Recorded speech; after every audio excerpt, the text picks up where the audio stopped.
Hi, my name is Angela Breidenbach. I'm one of the authors of The Blue Ribbon Brides, and I'm here with my sister author, Carrie Fancett Pagels, and she is going to visit with the Vine Bookstore Book Club at Faith Church in Dyer, Indiana, about her story that is called Requilted with Love, and that story is set at the Michigan State Fair in 1889.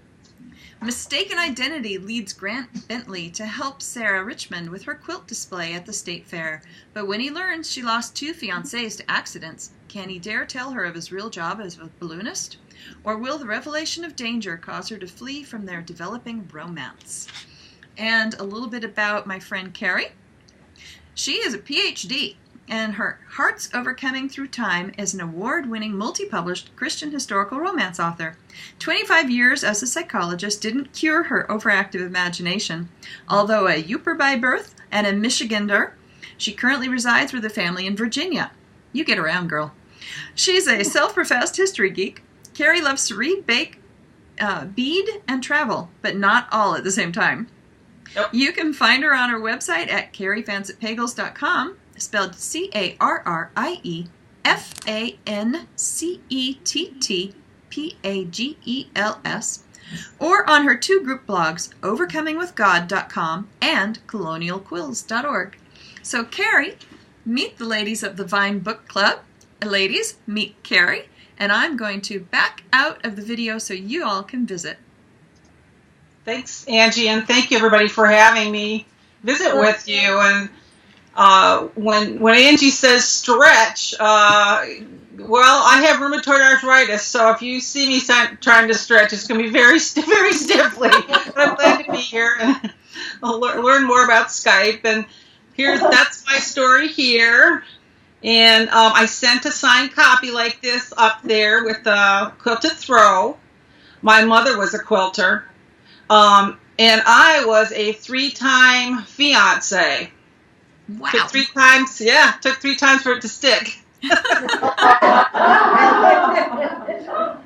is that where you got the start of your idea for your story? That was part of the start of the idea for the story because I knew that my heroine, I wanted to have a quilting story because my mom, I grew up with quilts always being in the house. I loved quilts, and I think quilts have just, love woven into them. Is anybody there a quilter? Family is. Families, yeah. It's hard. It's hard to quilt. It's hard work. But my mom on my first engagement, she asked me the colors I wanted, and we made it just right and everything. And then that didn't work out. So no quilt for me. So the second engagement, mother didn't start on a quilt. The third time I got the keeper, so I got Mr. Pagels, so I got my name from him. And for Jeffrey, she appliqued a quilt for us. And it's a beautiful pink and white applique quilt. And so I got the idea for the story of having my heroine take this quilt that she had been working on, and she requilts it. So she does it over with applique on top of the original quilt to make something new, something different. Mm-hmm. Does anybody have any questions for me about the story that I could answer? Have you ever been in a hot air balloon? Have I been up in a hot air balloon? Yes. No.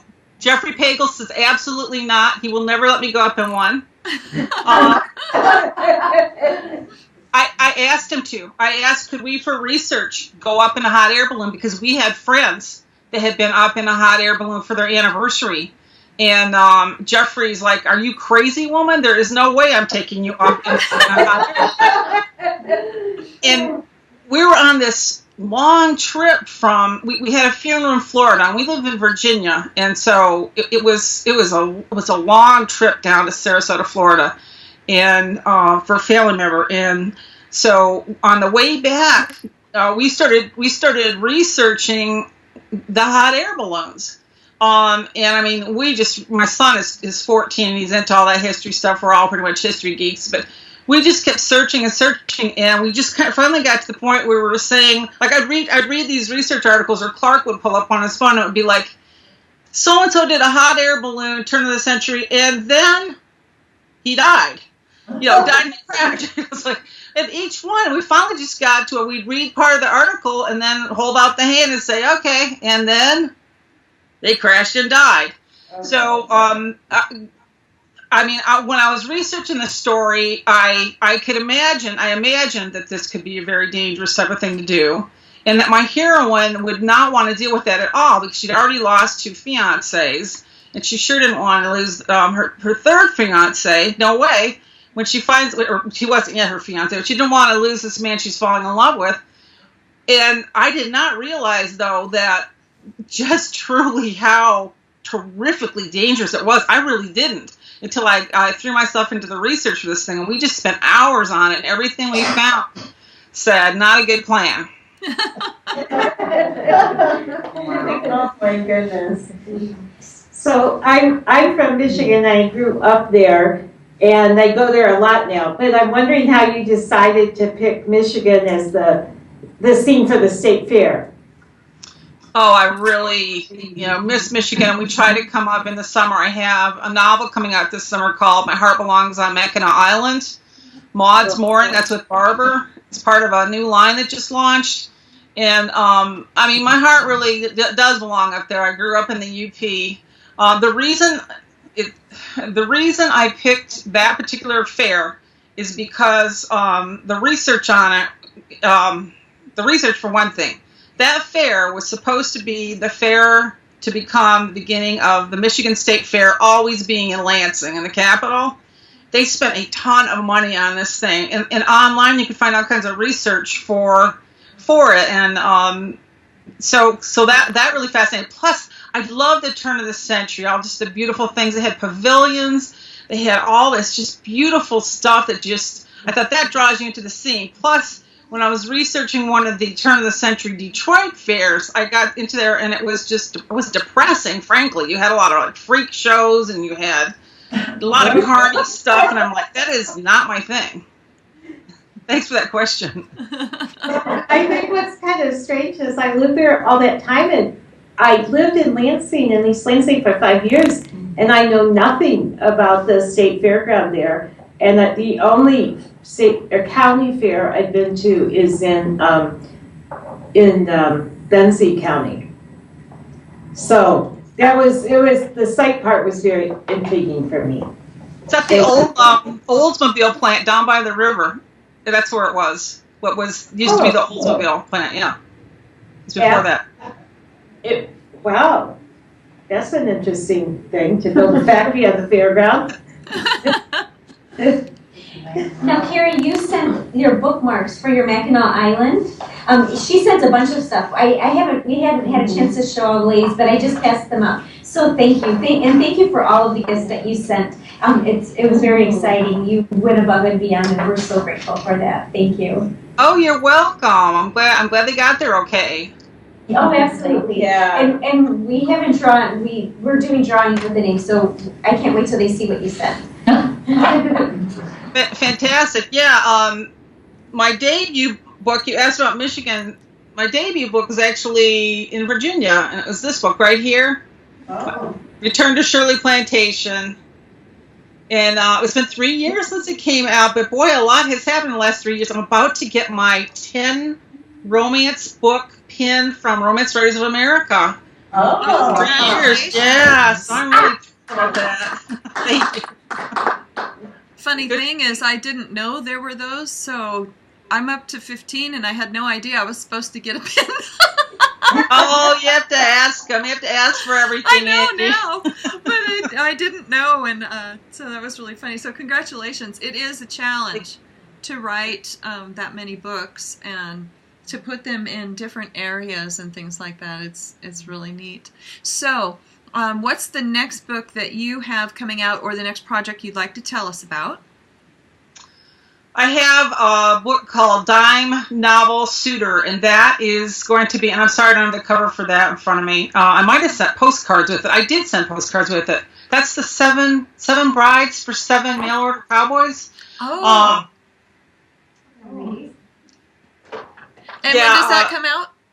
That comes out in June. A lot of times they release like a couple of weeks early, so the middle of May. This one got inspired by my grandfather, who he was first generation. He was his parents were British. They immigrated to Lower Michigan and had a farm there.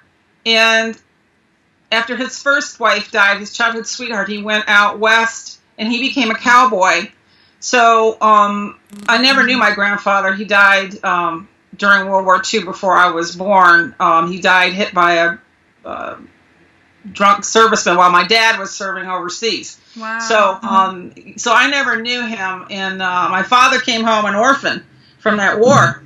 And I always wondered about a British cowboy, and then finding out there were so many Brits out there that had ranches. I found that really interesting. But I had him become my hero is a cowboy wannabe. Well, tell us, do you have other social media that people can find you on? If you Google Carrie Pagels or Carrie Fancett Pagels, you'll pull up all kinds of stuff. But I'm on Facebook, of course, and Pinterest, and what's your Pinterest board? And do you have one for your books? I do have ones for my books. I can't remember if it's under CF Pagels or if it's under Carrie Fancett Pagels or how it is. But I do have ones for each of the books. And are there links from your website in case the... There are. Okay, perfect. So if you go to carriefancettpagels.com, you can find the links to your website. Fantastic. You'll find out more about me than you ever wanted to know. Well, does anybody have any last questions before we let Carrie get on her way? Actually, just one more, and maybe you had sent one more, Saving the Marquis's granddaughter. You had sent yes. Did you want to tell us about that really quickly? Yeah, quickly. That was inspired by my great-great-great-grandfather way back was a German immigrant, and when we moved to Virginia, I did some research and found out that he had come from the Palatinate of Germany, and they had the Sons of the American Revolution had a monument to him because 9 of his 10 sons had served in the American Revolutionary War, and I'm a descendant of 2 of them, so cousins got married. Wow. But anyway, I went up to the University of Virginia Library to read about him because they had books about him in the rare book stacks. And I was so inspired by the godly man that they described that it just gave me this hero that wouldn't let go of me. And I spent years working on that book. That book's a labor of love, labor of the heart. Just spent years on it. And what was his name? His name was Johann Adam Rausch. Nice. Oh, congratulations on being able to bring that to life. You and I will have to continue this talk on my radio show, Historically Speaking, if you don't mind. And we'll schedule something in the next couple of months so we can talk about that, or when you have it coming out. So we'll email back and forth. So thank you for being with us, Carrie, and we'll let you get on about your evening. And we're going to turn off the recording now, and thank you. Thanks so much. Uh-huh.